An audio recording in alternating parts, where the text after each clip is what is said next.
یہی جب پلٹ کے آئے تو رسول پاک نے علی علیہ السلام سے پوچھا، اے علی سارے تو بھاگ گئے تھے، تمہیں کیا ہوا، تم کیوں نہیں بھاگے؟ جواب دیا آپ کے مولا نے، دیکھیے جس میں خطا کاری نہ ہو، جو جھوٹا نہ ہو، جس کا نسب عالی نہ ہو، اس نے یہ جواب دیا کہ رسول میں نے ایمان لایا ہوں، کیا یہ ہوتا کہ جو ایمان لا کر بعد میں کافر ہو گئے، کیا میں بھی کافر ہو جاتا؟ میں نے حفاظت رسول کی ہے، اس لیے کہ میں ایمان لا کر کیا میں کافر ہو جاتا آپ کو چھوڑ کر، اسی لیے میں نہیں گیا۔ اس سے آگے بڑھے، خندق ہو گئی، خیبر میں آ گئی، وہاں عبدود کو مارا تھا، اور یہاں پہ عبدود ہے، مرحب ہے، وہاں عبدود کو مارا تھا، اور جو پیچھے تھے ان کی سانسیں اٹکی ہوئی تھی۔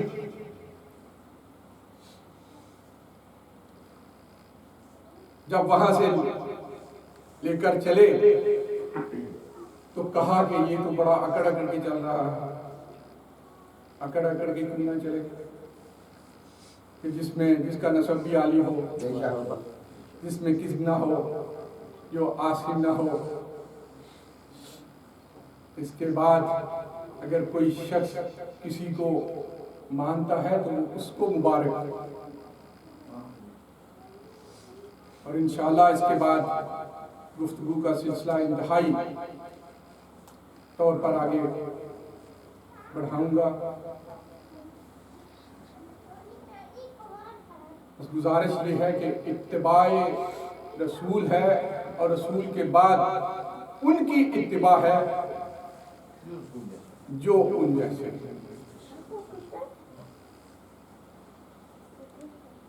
جس نے اپنی اتباع کو ان جیسا سمجھا، وہ یہ حق نہیں رکھتا تھا کہ وہ حسین سے بیعت طلب کرے، کیوں؟ وہ جھوٹا بھی تھا، قاذب بھی تھا، اور اس میں کوئی شک نہیں کہ اس کا نسب صاف نہیں۔ یہ منبر ہے، لیکن اس میں ایک دو چیزیں احتیاط کیا کیجئے۔ امام حسین علیہ السلام کے سامنے آنے والے ہر شخص پہ یہ مہر نہ لگایا کیجئے۔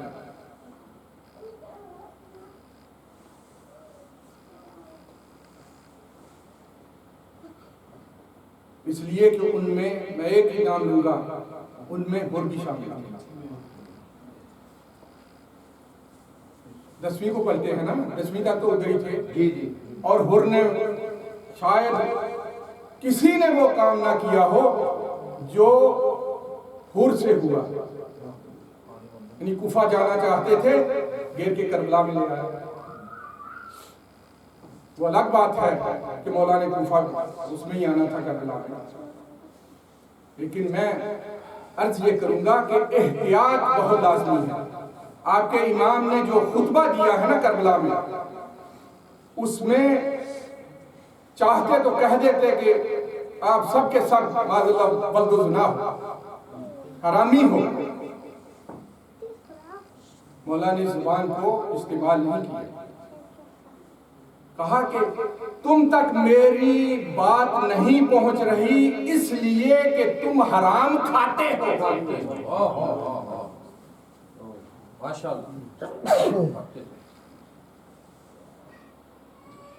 اور وہ جو ان کا مقصد تھا، ایم تھا، وہ یہ تھا ان کے بڑے کا بھی اور جو اس کے ساتھ تھے، مقصد ان کا یہ تھا کہ حلال محمد حلال الی یوم القیامہ و حرام محمد حرام الی یوم القیامہ۔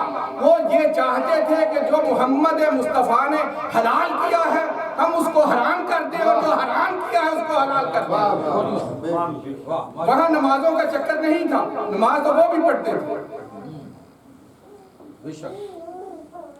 بات اس سے اوپر تھی، آگے تھی۔ وہ چیز جو حرام کی ہوئی ہے اس کو حلال کر دینا یہ کوئی معمولی بات ہے، اور جو حلال ہے اس کو حرام، جو حرام ہے اس کو حلال کر دینا۔ لڑائی اس بات پہ تھی، لڑائی نہ پانی پہ تھی، نہ نماز پہ تھی، نہ روزے پہ تھی۔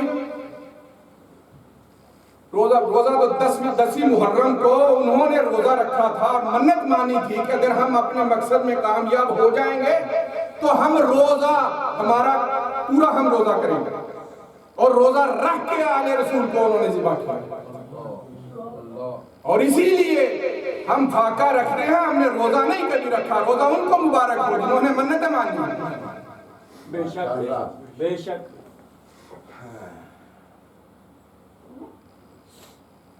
اور وہ حلال کو حرام کرنا چاہتے تھے اور حرام کو حلال کرنا چاہتا تھا۔ آج میں بڑی ذمہ داری سے یہ بات عرض کرنا چاہتا ہوں، انشاءاللہ یہ بیس ہے مجھے بنانا کل کی تقریب کے لیے، کہ آج اگر حسین علیہ السلام نے جو قربانیاں دی ہیں ان کو معمولی نظر سے نہ دیکھیں۔ کیوں؟ ہم تو اتفاق سمجھتے ہیں نا اس چیز کو۔ بوڑھے ہو گئے ہیں جو شیعہ، وہ پوچھتے ہیں کہ یہ حسین کے بیٹے نے قربان ہو جانا تھا۔ اور بھیا جو گھر سے چلتا ہے 4 سالہ بچی کو ساتھ لے کر، شہزادیوں کو ساتھ لے کر، وہ لڑنے کے لیے نہیں جایا کرتا۔ واہ ماشاءاللہ۔ لڑنا ہوتا تو لو لشکر تیار کرتا۔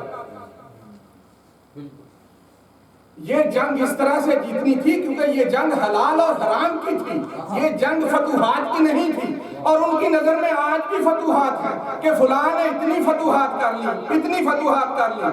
اسلام نہ سرحدوں کے بڑھنے سے بڑھتا ہے اور نہ سرحدوں کے سکڑنے سے سکڑتا ہے۔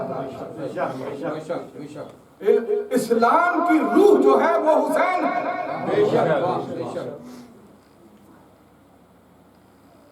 اور یہی وجہ ہے کہ حسین نے کہا، آج میں جو عرض کرنا چاہتا تھا ایک ہی چیز بتاؤں گا، آج اگر وہ ملعون کامیاب ہو جاتے اور حلال کو حرام کرا دیتے اور حرام کو حلال کرا دیتے تو آج یہ تخصیص ختم ہو جاتی، بھائی کی شادی بہن سے ہو رہی ہوتی۔ یہ میں بہت ذمہ داری سے بات کہہ رہا ہوں، یہ تھا اس کا مقصد، آگے سے آپ خود سمجھ جائیں۔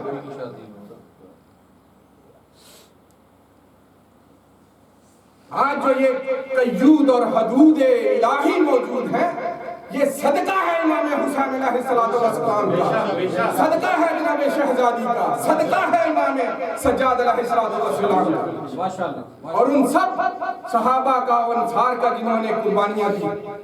اور آج ہمیں بین ہی وہی چیز جو نبی نے حلال کی تھی وہ حلال ہے، اور جو حرام کی تھی وہ آج بھی حرام ہے۔ حسینیت زندہ باد، حسینیت زندہ باد، یزیدیت مردہ باد، یزیدیت مردہ باد۔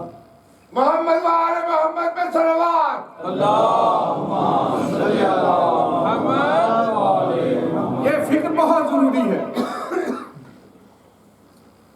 اور مولا علی کی محبت تو الحمدللہ میں نے کہا جیسے ولایت انتہائی ضروری ہے، جتنی بھی باقی وہ ولایت توحید ہو، ولایت رسالت ہو، ولایت کوئی اور ہو، وہ کسی کام کی نہیں جب تک ولایت علی نہ ہو۔ ایک شخص ہے، صحابی ہے، جا کے رسول پاک کو کہتا ہے کہ مولا جب علی علیہ السلام کا نام آتا ہے تو میرا دل مچل جاتا ہے، مجھے جوش آ جاتا ہے، اتنا جوش آتا ہے کہ میں چاہتا ہوں، مجھے کچھ سمجھ نہیں آتا، دیوانہ ہو جاتا ہوں۔ کہا کہ اپنے گھر جا اور اپنی ماں کا طواف کر کے اس کے قدم چھو۔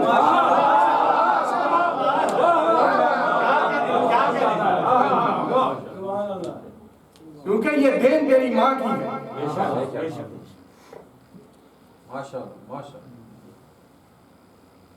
یہ ہے ولایت۔ اور میں عرض کر چکا کہ جو چیزیں وہ برائی علی کو پسند ہے، علی کو ہر اچھا پسند ہے۔ اور یہی مشن ہر اس امام کا رہا ہے. اور آج کربلا میں حسین موجود ہیں. یارو ہم ساتھ کی قربانی دے چکے ہیں. 7 محرم ہے نا جی جی. اپنے اصحاب و انصار کو ایک جگہ پہ جمع کرتے ہیں اور کہتے ہیں کہ کل یعنی 10ویں کے دن جنگ ہوگی, میدان سجے گا اور آپ شہید کر دیے جاؤ گے.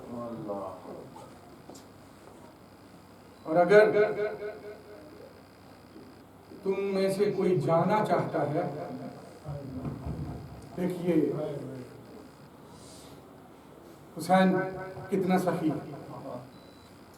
کہا میں زندگی تمہیں دے رہا ہوں, جاؤ جانا چاہتے ہو تو چلے جاؤ, اس لیے کہ میں زبردستی تمہاری گردنوں پہ اپنی بیعت نہیں رکھنا چاہتا. اور پھر فرمایا کہ عباس یہ جو چراغ جل رہا ہے نا اس کو خاموش کر دو. ہو سکتا ہے کہ میرے صحابی میرے انصار شم کر رہے ہوں اور اندھیرے میں نظر نہیں آئیں گے کسی کو, اور جدھر جانا چاہتے ہیں ادھر چلے جائیں. بس کچھ عرصہ کچھ دیر وہ چراغ گل رہا. جب دوبارہ اس کو روشن کیا گیا تو جو جہاں پہ تھا وہیں پہ تھا, بلکہ اصحاب نے اپنے نیاموں سے تلواریں نکال کر ان کے قبر جو تھے اوپر سے وہ توڑ دیے تھے اور فرما رہے تھے اے ہمارے آقا, اے ہمارے مولا, آپ ہمیں حکم کیجئے, ہم اپنی گردنیں اڑا کے کاٹ کے ہم آپ کے سامنے پھینک دیں, لیکن ہم آپ کو چھوڑ کے نہیں جائیں گے. وارے صحابہ حسین کے صحابہ کہاں تنہا چھوڑ کے, ابھی میں نے ذکر کیا تھا کتنی کتنی لمبی دوڑ لگائی تھی, اور یہاں تو وہ کہہ رہے ہیں کہ جاؤ, وہ کہتے ہیں ہم نہیں جائیں گے. اور وہیں سے ایک 12-13 سال کا شہزادہ ہوتا ہے, آپ سمجھیے.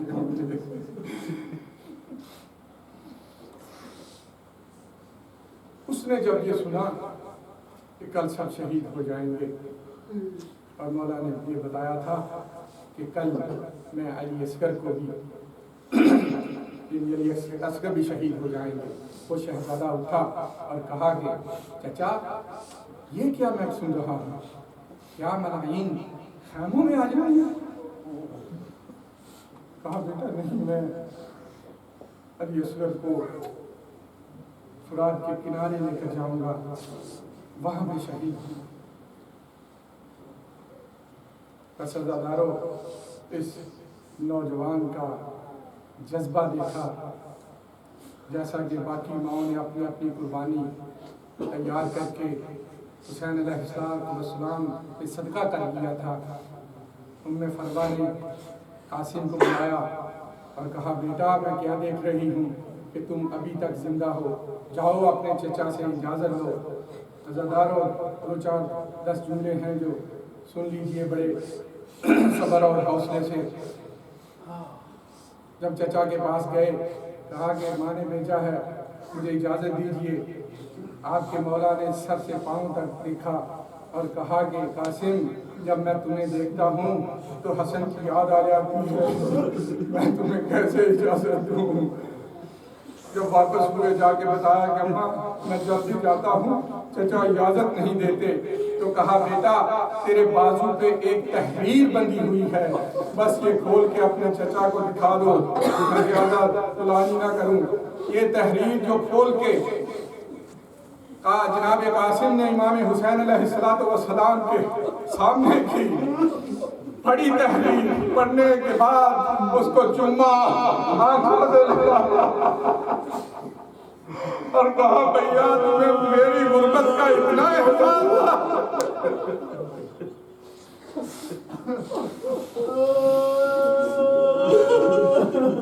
قاسم کو گلے سے لگایا، سینے سے لگا کر روایت کہتی ہے کہ دیر تک روتے رہے، دیر تک روتے رہے۔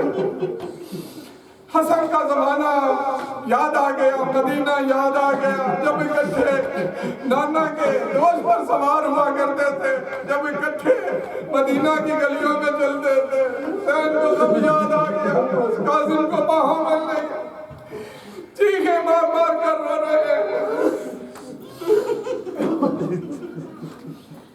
عزادارو، قاسم کو خود اپنے ہاتھوں سے تیار کیا اور کہا کہ اجازت لے لو اور میدان کی طرف جاؤ۔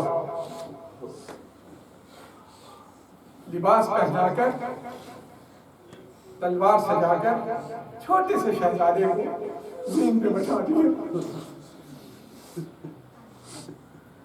شہزادے نے جا کے نظر پڑا، ارے تابڑ توڑ حملہ کیا،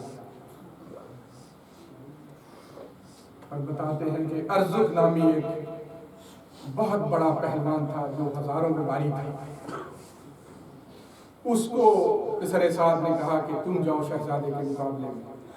اس نے کہا میری توہین ہے، اس نے اپنے 4 بیٹے بھیجے، اور حسن کے شہزادے نے چاروں کو فنار کر دیا، چاروں کو فنار کر چکا۔ تو وہ ارزق بڑے غصے میں آ کر کہتا ہے کہ اب میں نہیں چھوڑوں گا۔ ادھر وہ میدان میں آیا، ادھر امام حسین علیہ السلام کے ہاتھ دعا کے لیے بلند ہوئے اور کہا پاک پروردگارا، اس ملعون کا غرور ضرور توڑ دینا۔ اب جب وہ آگے بڑھا تو ایک ہی حملے میں جناب قاسم نے اس کے گھوڑے کے سمیت اس کو 2 حصوں میں تقسیم کر دیا۔ شجاعت حیدری یاد آ گئی۔ بس جب یہ دیکھا تو ملائک نے کہا کہ آپ اکٹھے ہو کر حملہ کریں، ایک بچہ نہیں تم سے سنبھالا جا رہا۔ مرہ ایک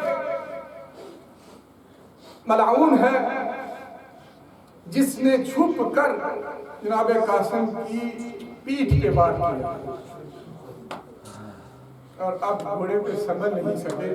روایت کہتی ہے فَقْتَعُوا إِرْبًا إِرْبًا، جناب قاسم کا جوڑ کاٹ دیا گیا، اور گرتے ہی گھوڑے سے پکارا یا اماں ہاتھ رکھنی، اے میرے چچا میری مدد کو آئیے۔ روایت کہتی ہے کہ حسین کسی کی بھی مدد کو اس طرح سے نہیں گئے جتنی تیزی اور سرعت سے جناب قاسم کی طرف بھاگے ہیں۔ بس یہ عزادارو، یہی وہ وقت تھا، یہی وہ گھڑی تھی کہ امام اتنی تیزی سے گئے ہیں کہ فوجوں نے دیکھا کہ امام اتنی تیزی سے اور غضب سے آ رہے ہیں، بس انہوں نے وہاں سے بھاگنا شروع کیا۔ مشرق کے گھوڑے مغرب کو بھاگ گئے، مغرب کے مشرق کو بھاگ گئے، قاسم کی لاش پامال ہو گئی۔ مولا نے قاسم کی لاش کے ٹکڑوں کو جمع کیا اور لے کر خیمہ میں پہنچے۔ جب وہ خیمہ میں پہنچے تو دیکھا کہ جناب ام فروا وہاں پہ موجود تھی۔